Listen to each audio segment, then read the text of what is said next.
All right, so the OnePlus Nord 2 is launching in a couple of days, and the leaks of this device look really good, almost too good. Now, OnePlus had their senior product manager available for an interview. His name is Sam Twist, and I thought to myself, hell yeah, I got questions. Why not go straight to the source about this stuff, right? So here's my conversation that I had with Sam Twist about the Nord 2. Okay, well, first of all, thanks for even doing this. I feel like this is a rare opportunity and a privilege, so thanks. Okay, I'm just going to jump into the questions.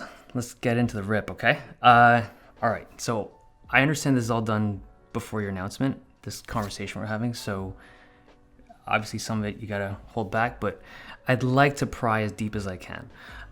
So the rumors I've seen so far, Nord 2 with a MediaTek 1200 chip, 90Hz display, IMX 766, so that same camera sensor that we're seeing on the OnePlus 9 products, warp charge 65, and seemingly still a good price point, like $350, $400. So how much of this can you confirm or deny? Always a tough question with pre-launch. So I can confirm all of that. We're not going to be discussing anything to do with price because I would be taken away. Okay. I think Spencer would have words with me. Okay. Yeah, we can confirm the MediaTek 1200 AI chip. Okay. See the 90 Hertz AMOLED display, that camera sensor you're saying, the 766, and warp charge 65 and the 4500 milliamp hour battery. And I think all of them have been officially confirmed apart from the warp charge and the battery. Okay. Confirm them for you today. All right. So last year when the Nord 1 launched, I remember Carl showed this, it was like a prototype. And I think it was a design that it just didn't look anything like OnePlus at all, right? It didn't look like any kind of previous product, but it looked cool. It looked, what's the word? It's not, it looked so unique, right? In the sense that no one else has that. And if Nord had gone down that road, if that was the design language that Nord had used, it'd just be more recognizable as, you know, that's a brand X phone or whatever.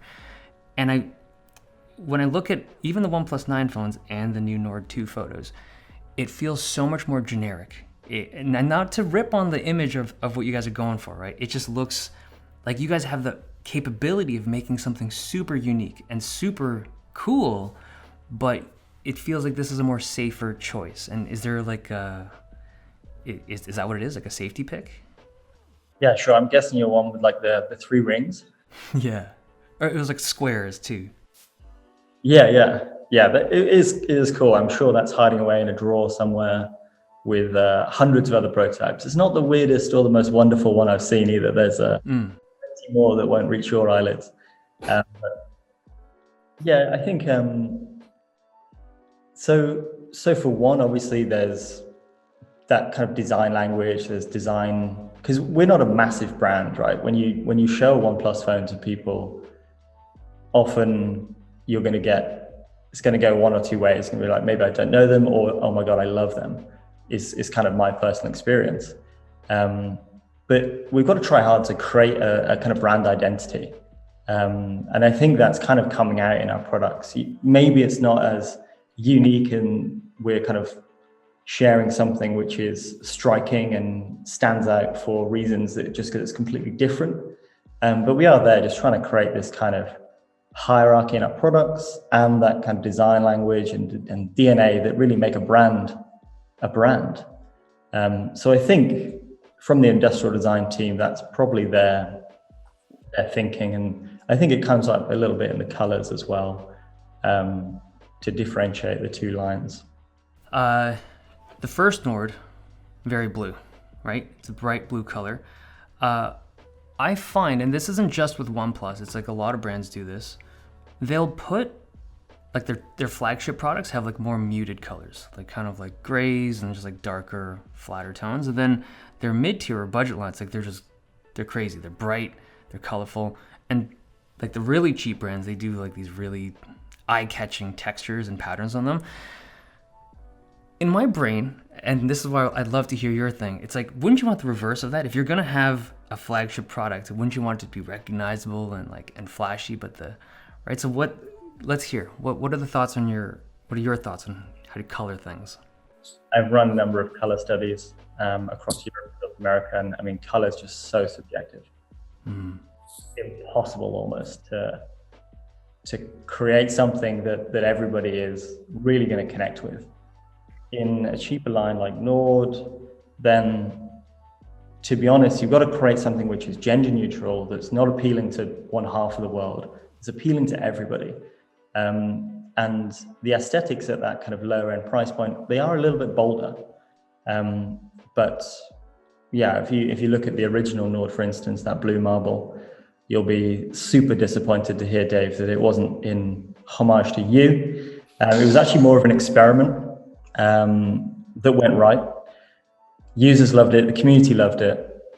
And yeah, we've taken a little bit of that language obviously through to Nord 2, but being a little bit bolder, I think at that price point is a bit more playful, and it appeals more to the audience that are more likely to buy, or their target audience for that device. But you've got to keep that link, right? You can't go completely one direction and completely another direction with your flagships. You need to have something tangible between them. So I think that's what's really coming through in Nord 2. It's got it's kind of reminiscent of the flagship devices, but it's got its own slightly bolder style. All right, warp charge. So warp charge 65 and a 4,500 milliamp hour battery, right? So is it the same tech as in the same speed, same everything? So the double battery, everything's the same? Same cells, same dual cells. Okay. And yeah, 65 warp charge. Okay. And still no wireless charging? No wireless charging yet. So it's the same tech for the wired charging down on Nord 2, which is great. You know, for me, I'm a 9 Pro user right now. It saved me on a number of occasions. Obviously, it's like a day's power in 15 minutes, plug it in, panic's over. And then, yeah, it's super useful and kind of fundamentally does change the way you use devices. For me, that's a feature that out of the box is just, yeah. Okay, my favorite part of the phone, based on the specs we've seen, is the camera system. That IMX 766, the potential for that, it's big, right? Especially at this kind of price point. Now, my question would be, if it's running the same sensor as the OnePlus 9 series. So number one, I'm assuming there's no Hasselblad partnership here, right? That's just, okay. But do you guys have to tune the Nord 2 camera down, like intentionally, or is there any kind of limitation? Because you got, right, same camera sensor, you could do a lot with it, but you have the King product and then you have the lesser King product. How do you guys play with that? Yeah, it's a tremendous sensor, and we're doing no tuning down at all. The 9 series device, obviously it's got all the Hasselblad technology in it. It's got the color grading, all of the fantastic technology that comes with that. And then we've got the same sensor in on this Nord 2 device. And yeah, it's phenomenal when you compare it with the original one we had in Nord. It's 50% more light, OIS, 50 megapixels, like it's a beast. And so you're taking great photography, but combine that with a lot of this kind of like AI and ML stuff that we've been working on with MediaTek. Not only are you going to take great like stock out of the box, like sunny, your normal photos, a lot of what we call situational photography is improved as well. So things like nightscape, all of that is leveling up based on the MediaTek work and obviously the phenomenal hardware that we're putting in.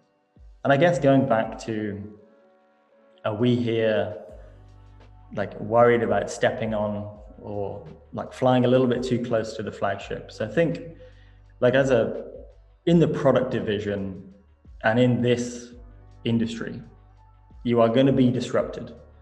And it's nice to be the disruptor. It's not nice to be disrupted. And they're always going to have it. And it can come from a third party or it can come internally.